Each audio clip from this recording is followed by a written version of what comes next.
In this video, I'll be touring every part of this 236-acre farm and nature preserve, including buildings, gardens, animals, nature trails, and more. The driveway of this place is a long, winding path made of white gravel. Eventually you'll exit the woods and see crop fields on the left. Over here is the parking lot. Next to that is a wooden walkway leading to the first building. This is the main building, also known as the education building. During camp, we don't really go inside here unless we're doing random tasks or taking a break in the air conditioning. Inside is a coat room where you can borrow rain gear. There are bathrooms as well as a lobby where you sign in and buy things such as soap or honey sticks. There is also an office space, a big meeting room, a library, and a classroom. Right outside of the building is the patio, which has a fireplace and many picnic tables. On this side of the building is a small greenhouse. We're going to go through it to a more hidden area. Behind the building is the memorial garden, a pretty hidden area. Its secrecy makes it very peaceful and a great place to eat lunch. Next to that is one of the entrances into the well loop trail. We won't be going on any of the trails until later.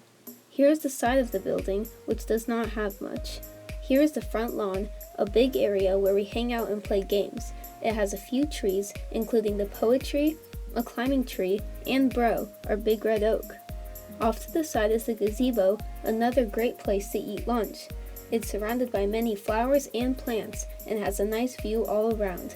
I hand drew a map of the farm so that it is easier to understand. Here is the building where we started, and here is the gazebo.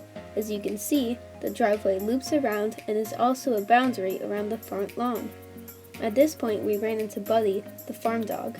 Buddy is the carefree, lazy but playful farm animal here. Some of his hobbies are wandering in the woods, laying in the sun, and wearing bandanas. Next to Buddy is Dumbo, our newest goat as of now. On the front lawn is the nursery, a big pen that allows goats to hang out and graze. At this moment, there are 4 other goat kids: Dusk, Dawn, Carmel, and Delilah. The nursery also has a small house for shade. Behind the nursery are some bee boxes. There is also a random patch of bushes, which serves as a nice hiding spot during water fights. Now we're going to head across the driveway into the children's garden.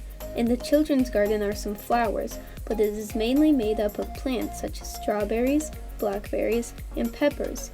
The children's garden has a large greenhouse with a lot of different fruits and vegetables, including this pink chair. To the left is the orchard, where the adult chickens live. Chickens are good for apple trees because they fertilize and peck off the bugs. The orchard is the larger of the 2 coops with lots of grass and a nice hen house.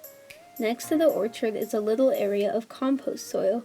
Little kids like to dig around in this, which is great for them and the composting process. We also use this stuff to make mud baths for the pigs. Next is a straw bale shed, a small program shed made out of straw and mud. The walls are really cool because you can see the bits of straw. Next to that is typically where you will find the best thing at the farm, this little toy tractor. Here are some clips of its awesomeness in action. As you can see, it is quite a spectacular thing. Now we are on the other side of the children's garden, wherein lies the smaller chicken coop. This is known as the pawpaw coop, named after the trees. The hen house has 2 sides, with not as much space for laying eggs. This is because the pawpaw coop houses the teenage chickens. Next to that coop is the machine shed, a very large building that holds the big farm machinery. Essentially, it's a giant garage. Across the looping driveway is the barn, which, of course, has all the other farm animals. On the right side of the barn are the animal stalls and visiting lanes, while the left side mostly has food storage. Right now there is also a farm rabbit named Basil. Most of the stalls are connected, allowing the sheep, goats, cows, and llamas to roam in and out as they please. There are no horses on this farm, but there are 2 llamas, Lightning and Rafiki. There are also a lot of barn swallow nests. The last stall is for the pigs. At the moment there are 3 medium-sized piglets, but in the past we've had huge sows and tiny piglets. From sitting on the pig fence, you can see the rest of the stalls. You can also see the hayloft, a dry place in which hay bales are stored. Besides stacking hay, we'll also go up there and do parkour, build forts, and have sword fights with brooms.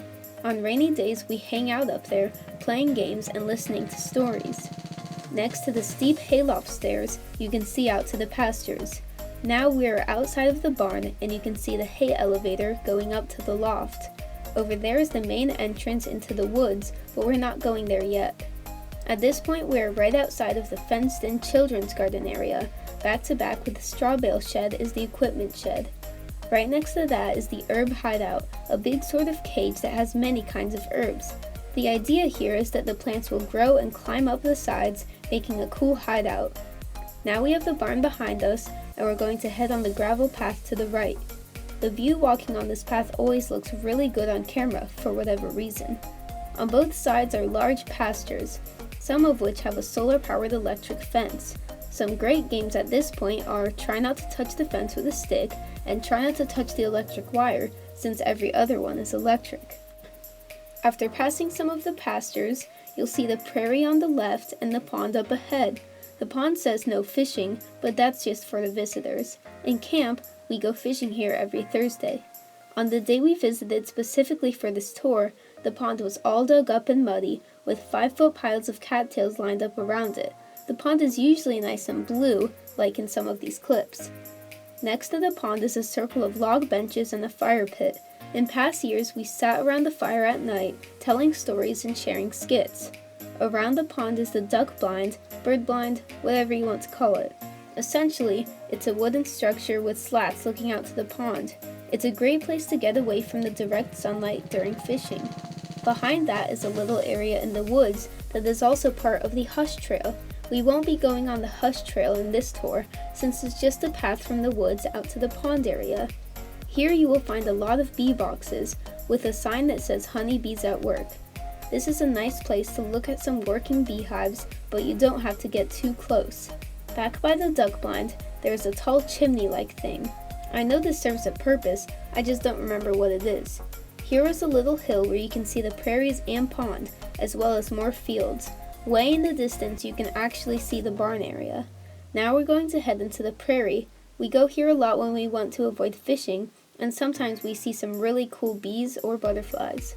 The prairie also has rows of bird boxes, and off to the side are some strangely shaped bird feeder things. Now we're going to head back to the trail towards the barn. This time, instead of turning left back to the children's garden, we're going to turn right. The first thing here is the donation garden. Everything that's grown here is donated to a food bank. Now we're going to go straight down this grass path. There are crops to the left and pastures to the right. After a little bit, the fields on the left turn into rows of bushes. This is the berry patch. If they are in season, you can pick blackberries here. Now we're going to go back the way we came. At this point, we've toured everything on this map. You can see that we started at the bottom, went to the middle, out to the pond, and back. Now we're going to walk the 4.5 miles of nature trails, which include the swamp, well loop, creek, sugar shack, and cemetery trails. We'll start by going down from the parking lot to the driveway. This is how you would usually exit.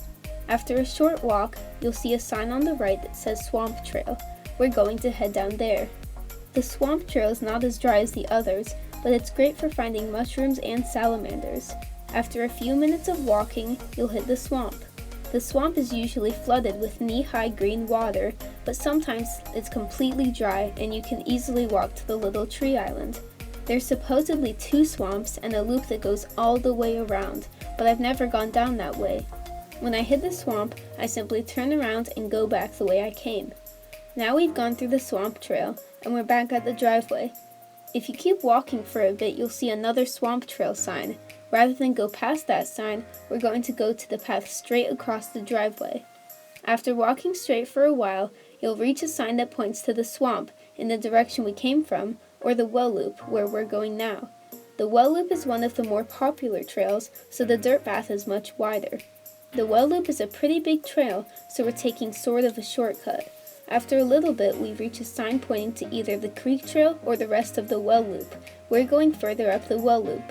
Past the slight incline is the wishing well. At this point, the well is just a 4-foot hole surrounded by old stone. Right next to the well is a bridge and a nice entrance into the creek. This is one of the spots where campers might play, building forts or catching frogs during what we call Magic Spot. Now we're going from the well loop onto the creek trail. The creek trail is mostly a straight path, and it's also one of the popular trails. Some notable plants on this trail are ramps, bloodroot, and jewelweed. After some time, you'll reach the main entrance of the trails. This part has white gravel and gently sloping log stairs. If we go out this way, we'll see the back of the barn. From this side, you can see the 156 solar panels on the roof of the barn. Now we're going back down this entrance. There is a sign indicating the Sugar Shack Trail on the left and the creek trail on the right. Now we're going down the Sugar Shack Trail. There's a really good magic spot to the right here. After a few minutes, you'll reach the big bridge, which is a great spot to stop and sit down. In past years, we've hiked and ate lunch out here. This metal grate has been stuck in this tree for years. Straight ahead is the ending of the Sugar Shack Trail. To the right is a steep entrance to the creek. We go down here for the creek hike every Wednesday, also known as Water Day. Here is a circle of log seats with a small fire pit. Right next to that is the Sugar Shack itself. The Sugar Shack uses evaporators to turn maple sap into syrup. It looks like there is firewood storage as well as a lot of containers, probably for the maple sap. I've never been here when they were making maple syrup, so to me the Sugar Shack is just a random yellow building. Next to the Sugar Shack is a sign marking the beginning of the Cemetery Trail. The Cemetery Trail is not very popular, so it is very thin and somewhat uneven. Up ahead is a sign saying that the Hush Trail is to the left and the Cemetery Trail is straight ahead. As I said before, we won't be going on the Hush Trail, it just leads back to the pond area. The Cemetery Trail feels pretty long, but I think it's the same size as the Sugar Shack Trail. At one point there are some log steps down, but later there is a small wooden bridge. Later the trail gets even thinner, with only a small dirt line and grass on both sides. There is a random box that says cemetery on it. There are a few places where you can turn left, but signs indicate the cemetery to the right. At one point we did go to the left, where we found a pretty nice prairie area. I did see a road as well, so this was probably one of the edges of the property. Appropriately, we listened to spooky scary skeletons on the way to the cemetery. Later the trail turns completely into grass with tire tracks on the sides. Up a small hill lies the cemetery. There were some wheelbarrows and pieces of material around the cemetery since they have been restoring the graves. This cemetery has over 100 graves, all from the 1800s. This person was in the War of 1812. There are also graves from very young people. This person died when they were only a year old. This stone is extremely tall, and the engravings are really difficult to read. Some of the grave markers lie flat on the ground. You can tell that some of the graves have been restored with newer stone or signs to make the name more clear. There is also a tree with some pretty cool looking branches. In the back are some benches where you can sit down and look out at all the graves. Now we're finished looking at the cemetery, so we're just going to head back the way we came. After a while, we're back at the main entrance, or the split between the creek trail and the Sugar Shack Trail. We're going to go out this way to take one last look at the barn.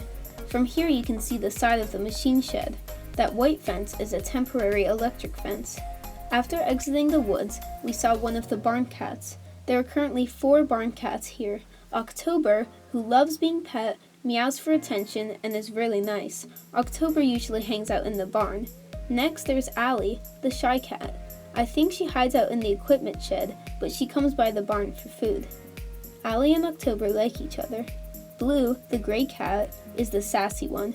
She'll meow for attention, but if you go to pet her, there's a 50-50 chance that you'll get scratched. Blue and October don't like each other, and Blue hangs out in the machine shed.